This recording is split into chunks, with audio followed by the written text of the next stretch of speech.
Yo, what's the deal? This is Cabrin Mills. I am your brother, the rapping real estate investor, back with another quick video, giving you some gems, some knowledge, hopefully some resources. Excuse me, for you to be successful in life, and then also hitting you with these dope bars, because that's what I do. But before we get into that, gotta ask you to go ahead and hit that like button. Also subscribe to the channel, check out the other videos, check out the content, and yeah, I greatly appreciate it. Now, I won't delay any longer. I'm gonna get straight to it. Yeah, matter of fact, I get straight to it. I spit flows. It's so fluid. You boys so stupid. If you think that this is one that you could fool with, you can't. You just a fool. You fooling yourself. I'm kind of cocky. I'm fooling myself. I do it myself. I'm a self-made man. What it can. I say, man, you wouldn't not understand. Not in the best day. I'm the best. Hey, what can I say? Yeah, this is finesse. Hey, yeah, I finesse ways and make this happen. This is that. I don't know. Forget it. I ain't here to rap for you anyways. I'm here to rap with you about investing, especially in real estate. So today, we're going to talk about what is real estate investing. And this is a subjective topic, but and I say subjective as in, for example, I personally don't believe that flipping houses is like true investing. It is a way of leveraging your time to get great returns, opposed to it's a high paying job. It's a really high paying job. I mean, you do buy something, increase the value, sell it for a profit. And that is a way of short-term investing, if you want to look at it like that. But, I see it as a strategy of making money in real estate. And that's kind of what I'm going to talk about today, is more of different strategies to make money in real estate. To my point previously, I would say that true investing is usually going to be putting your money into an asset and letting it work for you and accumulate over the long term. And, there's multiple ways you could do that. But we're going to go through a few different strategies and a few different ways that you can make money in real estate. And I'm pretty sure I'm not going to touch all of them, but we'll just go through a few of them. Just to get your brain moving about some ways that you can tap into the industry, the different options, and you can just kind of determine what is the best fit for you. Now, to be honest, I've done several different, strategies, and I didn't like several of them, or they didn't really fit me or my personality or my goals. So, I think it takes a level of just kind of jumping out there and doing it. And then after you kind of figure out like, okay, this ain't for me, you can move on to the next thing and you find out what's good for you. So I say that because you may jump into something and you like, man, this ain't it, bro. This ain't what I thought it was going to be. Don't get discouraged. Don't give up. Just, move on to the next one. Like I said, there's so many different ways to make money in real estate. Let's just go through a few. There's always the most traditional way most people do. Let's say just getting a real estate license. You could be a real estate agent selling real estate. Again, it's not real estate investing, but it is a way to get into the industry. It gives you education, it gives you resources and everything. So even if you did want to become an investor, you can go ahead and learn and start, and you have access to the deals. You actually get a slight discount. Because if you buy a property, you don't have to pay yourself as a buyer's agent, or the money you get paid as a buyer's agent, you can put towards your purchase of a property. So there's benefits in that as far as being a real estate agent. I'm a licensed agent, don't do any work really as an agent unless I'm listing my own property. Don't help clients very much, but I do have it, and it does has its pros and it has its cons. Another way there is flipping houses, like I just mentioned earlier. You buy a property, you put some paint and depending on how much work it needs. You put on some paint, put on some carpet, put on, whatever, windows, whatever, fix it up, get it beautiful, put it on the market, sell it for a profit, boom. Great strategy, been around for a long time, and a lot of people have made a lot of money doing it. It also takes a lot of work. You're doing you have to manage the project. You have to constantly be marketing so that you can find your next deal. If you're not constantly working, and that's why I said it's just a high paying job, because you have to constantly be working. And the day you stop working, unless you set your business up to work for you, you kind of, you just constantly working. The money stops once you stop working. It's just like going to a job. So that's why I say it's a great strategy, but at the same time, it is work. It's not like, oh, you just about to buy a house, flip it, and be rich. You're going to continue to flip houses and continue to work to find more houses to flip, or the money will stop. So that's flipping houses. There's renting properties. You can have single family rentals, buy a house. You could buy it already nice and just rent it out. I don't really suggest that, because you're not going to get a good deal on it. But the other way is to buy a property that needs a little work, fix it up, get it looking nice, and then put a tenant in there and let them if you got a loan on it, which is one of the beautiful things about real estate, is you can leverage it. You can get loans on houses pretty easily as long as you meet the qualifications, and then you can put a tenant in there and they pay down the loan and you get some money on top of that. And then you can repeat that process. Or if you buy for cash, then you just getting more cash flow. Or you can go take out a loan against it and pull all your money back out of it, and then go into the next deal. Rental real estate, that's what I would call true investing, because you could buy a property and keep it for however long you want to, and it's going to keep on producing rent. It's going to keep on going up in value, and your money that you invest in there will continue to work for you. Now that's single families. You could buy single family houses. You could buy multifamily, like duplexes, triplexes, fourplexes. You could buy all that stuff.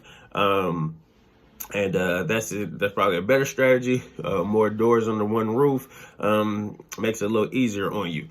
So that's another way. And then you can get into like large or larger, depending on your level or your appetite. You can get into apartment buildings. Anything over 5 units is considered an apartment building technically, but you can get into 20, 30, 50, 100 units. All of these kind of are different classes and require different strategies, different work, and stuff like that. But that's another way. Multifamily investing is another great strategy for you to get started in. Another thing with the single family houses and stuff like that, of course, there's Airbnb. You can just rent out do a short-term rental deal, being able to make money, for people coming in for a vacation. They just rather stay in a house than a hotel. Short-term rentals, also also a job. I mean, you can set your business up to be pretty self-sustaining, but at the same time, you gotta think your people are constantly coming in and out. You gotta constantly make sure that the house is clean, that that you're getting new people in there. So there is a certain level of continual work that you have to put into that property. But again, a great way to make a lot of money. And if you have the appetite for it, go for it. What's another one? There are tax liens. This is a kind of high level one here. That is a strategy where if somebody doesn't pay their taxes, then you can go and pretty much pay their taxes for them, because the city or the county will have a lien on that property saying, hey, we're going to foreclose. And then you come in, pay off that money. Now it's nice, or pay off those taxes. And it's nice because, and I'm not an expert in this area, I've just kind of looked into it. But to my understanding, between about 15 to 20% interest, depending on where you are, is tacked on to the amount of money that is paid for those taxes. So what does that mean? If somebody owed, $10,000 in taxes, well, each year they'll owe an additional $2,000 or something like that in fees or whatever. So they either going to have to pay you that additional interest that is being tacked on top of the money that you spent to buy that lien, or if they don't pay you, you just get the house, and then you got a house for pretty much the taxes, which is usually going to be a good deal. So that's another way. Like I said, it's a little high level, but that's a great strategy as well. Another pretty high level way is note investing.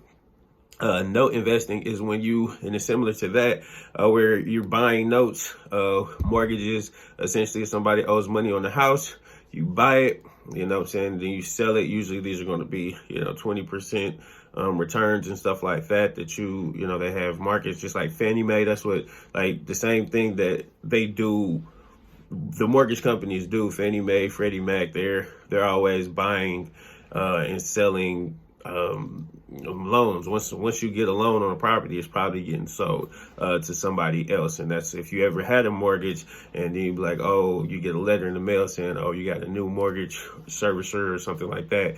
That's because it's just been sold. So you could be one of those people who are buying and selling those notes in that secondary market. What's another way to make some money in real estate? Wholesaling. Oh yeah, how did I forget this one? Probably one of the easiest way. Well, don't let me start lying. But I say it takes the least amount of capital to get into, and you can make a lot of money with this. Again, it's also a job, but this is the process of going out finding a deal. You put that deal in the contract, you make an offer, the offer gets accepted. Once the offer is accepted, you go to a cash buyer and say, hey, I got this great deal on the contract. Would you like it? That could be one of those fix and flippers we were talking about earlier. That could be one of the Airbnb people. That could be one of the rental property people. Anybody who has cash to buy property, they get the deal. They go and y'all work up another agreement, and then they end up actually closing on it. You collect a fee in between. Like I said, you can actually do that in multiple different areas of real estate. You can almost always assign a contract for a profit and stuff. Like sports agents and stuff like that have been doing it for years, and people just kind of got up on it in real estate. So now it's a thing, and that's probably where I've seen the most success in my career. And like I said, it's a great way to make a lot of money. It's a lot of work though. Again, like the fix and flip, if you stop looking for deals, if you stop marketing, the money stops coming in. So, keep that in mind. If you're looking for a passive way of making money, you want to sit back on the beach, drinking pina coladas and stuff like that, that's probably not the strategy you want to employ right now. What's another one? The property managers. You could be a property manager, and the level of entry of the bar is pretty low to be a property manager. But that also will tap you into deals. You can manage other people's property, make sure you put tenants in there. You make sure that when the tenants move out, they get the property gets renovated, and you get somebody else in there. If there's any plumbing issues or any maintenance issues, they'll contact you. You'll coordinate with contractors to get them out to people's houses or apartment buildings or whatnot. And then you collect a fee for your services. And again, that's another good way to find deals, kind of like that real estate agent thing. It puts you at the forefront where you are working with property owners, and you can know exactly when they're ready to sell the house, because you're managing them for them. So they may you have kind of more of an insight, and then at that point you can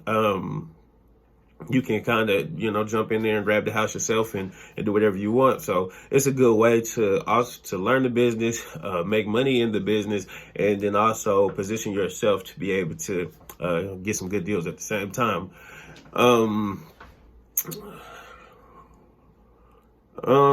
drawing a blank. I noticed there's so many other ways to do it, or make money in real estate.